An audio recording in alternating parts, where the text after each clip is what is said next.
The vision of Isaiah, the son of Amos, which he saw concerning Judah and Jerusalem in the days of Uzziah, Jotham, Ahaz, and Hezekiah, kings of Judah.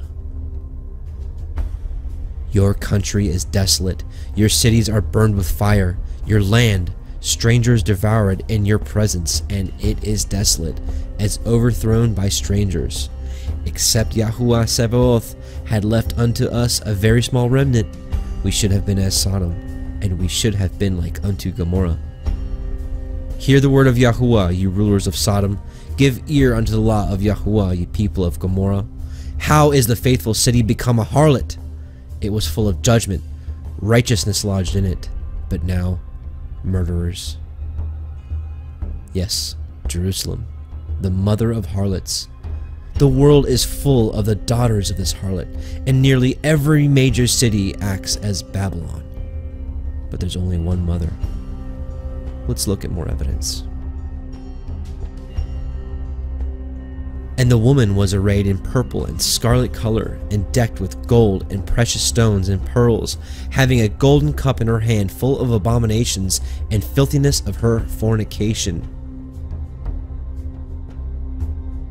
The merchandise of gold and silver and precious stones, and of pearls and fine linen, and purple and silk and scarlet, and all tine wood, and all manner of vessels of ivory, and all manner of vessels of most precious wood, and of brass, and iron, and marble, and cinnamon, and odors, and ointments, and frankincense, and wine, and oil, and fine flour, and wheat, and beasts, and sheep, and horses, and chariots, and slaves, and souls of men, and saying, Alas, that great city that was clothed in fine linen and purple and scarlet, and decked with gold and precious stones and pearls.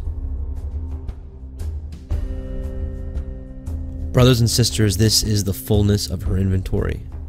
What comes next may surprise you. This list matches the contents of the temple Solomon built.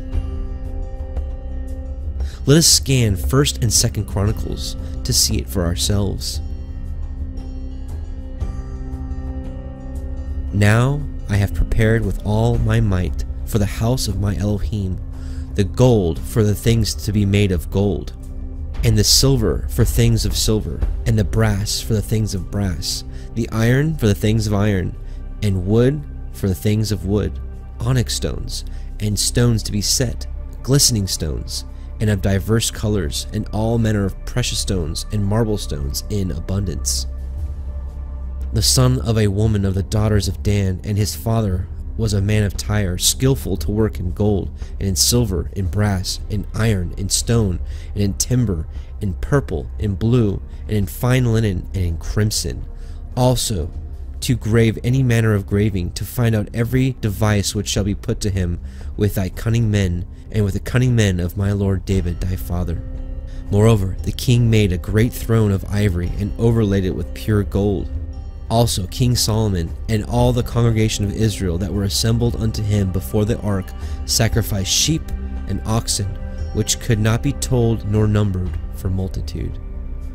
And Solomon had horses brought out of Egypt, and linen yarn. The king's merchants received the linen yarn at a price. And they fetched up and brought forth out of Egypt a chariot for 600 shekels of silver, and an horse for 150.